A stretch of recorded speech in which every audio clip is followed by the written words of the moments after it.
Fala galera, mais um Calorologia de Geografia e o tema hoje é Revolução Verde. E aí você me pergunta, professor, Revolução Verde aconteceu por quê? É um processo que tem quais causas e consequências? É muito fácil, é pensar o seguinte, a revolução é sempre um processo de mudança, tá? No caso, Revolução Verde, mudança no meio rural. Vamos entender por que ela aconteceu? Para a gente conseguir perceber melhor quais são os seus desdobramentos? Olha só, papelzinho. O que acontece? Primeira coisa, a Revolução Verde ela é um processo que acontece pensando em três situações. A primeira delas, um crescimento da população mundial. Quando esse crescimento da população mundial acontece, a gente tem que entender que uma população maior consome uma quantidade de alimentos também maior. A segunda coisa foi a expansão da urbanização. E vamos pensar o seguinte, urbanização é um processo que mostra pra gente o crescimento da população do campo e a redução da população rural. A última questão é a permanência de uma situação que foi um problema. Permanência da fome no mundo. E isso é uma coisa extremamente preocupante. Porque se a população está crescendo, a urbanização está se expandindo e tem gente passando fome, há algum problema há. E é um problema na produção e distribuição desses alimentos. A Revolução Verde ela vem para isso, para tentar amenizar esses problemas e suportar esse crescimento. Para isso, vamos pensar em duas situações. A primeira, aumento da produção. E a segunda, aumento da produtividade. Pensando, são dois conceitos parecidos, mas diferentes de uma forma interessante. Produção quer dizer quantidade. É entender que o seguinte, se a gente aumentar a produção, estamos gerando uma quantidade maior de alimentos. Produtividade tem a ver com eficiência. É dizer que essa produção vai acontecer em uma área pequena e essa área consegue ter uma alta produtividade. Então pensa uma coisa comigo, vem cá, essas coisas todas que a gente estava falando é entendendo que problemas existem e vamos tentar solucioná-los com aumento de produção e aumento de produtividade. Para que isso aconteça, uma coisa que você conhece e que as provas adoram, uso de tecnologias. No caso da Revolução Verde, eles deram até um nome, eles chamaram de pacote tecnológico. Então vamos voltar para o papel? Olha só, esse pacote tecnológico foi um conjunto de tecnologias que juntas acabaram aumentando a quantidade e a eficiência da produção no campo. Então, pacote tecnológico. E aí você pensa, professor, tecnologia é baratinho, né? Custa nada e todo mundo tem acesso. Sim, claro que não. A ideia é o seguinte, tecnologia é caro. Então a Revolução Verde é um processo que, dependendo dessa grana, vai excluir uma certa parte dos agricultores. E aí nós vamos ter três tecnologias básicas desse pacote. A primeira delas é a mecanização. A mecanização, assim como toda tecnologia, vai ter aspectos positivos e aspectos negativos.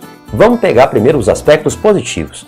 A primeira é a expansão das áreas produtivas, que você pode ver nas provas também com o nome de redistribuição, a produção que acontecia em um lugar e começa a acontecer agora em outro. Só que toda tecnologia também tem pontos negativos. Essa expansão de área produtiva acaba gerando desmatamento, que é um problema ambiental. E além desse problema ambiental, um problema social, o desemprego. E é um desemprego específico, é o que nós vamos chamar de desemprego estrutural. O que vai ser o desemprego estrutural? É quando o ser humano é substituído pela máquina. E isso, no campo, tem uma consequência: êxodo Faltou um O, zodo, rural. Certo? Voltando na lógica, Revolução Verde acontece porque a população estava se urbanizando. Tecnologias, mecanização, intensificação da urbanização. Então volta aqui para mim um pouquinho, que isso aqui é importante. Quando a gente pensa em toda essa lógica, vemos uma revolução que tentou solucionar alguns problemas, mas, em alguns casos, acabou criando outros e intensificando alguns que já existiam. Mas não foi só isso. Tem mais duas tecnologias que são importantes. Vamos voltar para o nosso papel. A próxima delas, o que nós vamos chamar de defensivos agrícolas. Ou um belo nome, agrotóxicos. E que já dizem o para que eles servem. A primeira coisa é tentar defender a produção, defender contra invasores. A segunda coisa é dizer como defender usando elementos tóxicos. A vantagem é o que eles vão chamar de controle. Controle de pragas. Praga, Vilela? Ou então, eu vou chamar de praga aqui, Rodrigo, é só porque é o nome, tá? Porque praga na biologia a gente chama de seres vivos, tá? É maravilhoso. O problema é que para eliminar essas pragas, a gente vai acabar usando um elemento tóxico, que vai gerar, lógico, contaminação. Pessoal, mas contaminação de quê? Contaminação de água, contaminação do solo e contaminação de uma coisa pouquíssimo importante, que é quem consome esses alimentos, que somos nós. Pessoal, que maravilha! Então quer dizer que consumindo esses alimentos com agrotóxico, eu vou estar me contaminando? Sim, é um bônus. Olha que maravilhoso. Então é o seguinte, temos outra tecnologia com uma vantagem e com um problema. Volta para cá para a gente poder entender uma coisinha. Até agora percebemos duas tecnologias da Revolução Verde, mecanização e o uso de defensivos, que resolveram problemas e criaram outros. Sempre essas duas perspectivas, o que tenta resolver e o que acaba gerando. O último e a última das tecnologias é a mais interessante. Voltando para o papel, é o que nós vamos chamar de engenharia genética. Monsanto. O Monsanto é um belo nome, né, cara? Dá uma ideia de uma coisa que vem te agradar. Santificado. Engenharia, que horror. Genética. Que vão ser mudanças na estrutura dos DNAs. Principalmente para tentar promover uma maior adaptabilidade. E adaptabilidade a situações que são naturais. Deixar, por exemplo, a semente de soja adaptada às condições de solo e clima de vários lugares no Brasil. Essas adaptações nós vamos chamar de adaptações edafoclimáticas. Para explicar o conceito, climáticos, clima, edafo, solo. Então, as sementes e os vegetais, eles se adaptam mais a essas situações todas. Essa é a vantagem. O problema vai ser que essa tecnologia toda não é barata e acaba criando nos agricultores que a utilizam uma dependência. Dependência dessa tecnologia. Dependência tecnológica. Logicamente, das empresas que produzem tais variações e dos países de onde elas se situam. Isso tudo, todas essas modificações, vão criar o que nós vamos chamar de novo rural. Um rural mais moderno, um rural mais tecnológico e um rural com diferenças importantes. E aí você me diz, Vilela, isso tudo que você acabou de falar cai nas provas mesmo? Eu vou te dar o exemplo de uma questão. E é uma questão do Enem. Olha só que legal.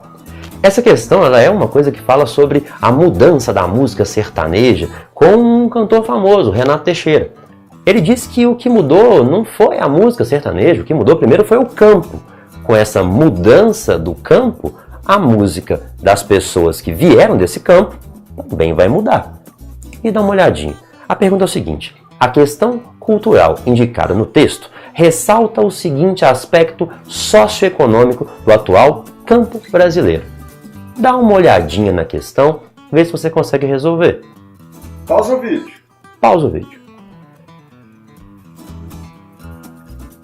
Então é o seguinte, a questão cultural indicada no texto ressalta o seguinte aspecto socioeconômico do atual campo brasileiro.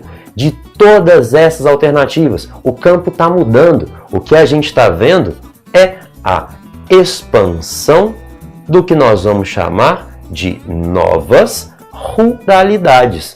Um campo diferente, um rural diferente, que acontece e que existe principalmente por causa da modernização. Um país moderno e um campo também mais moderno.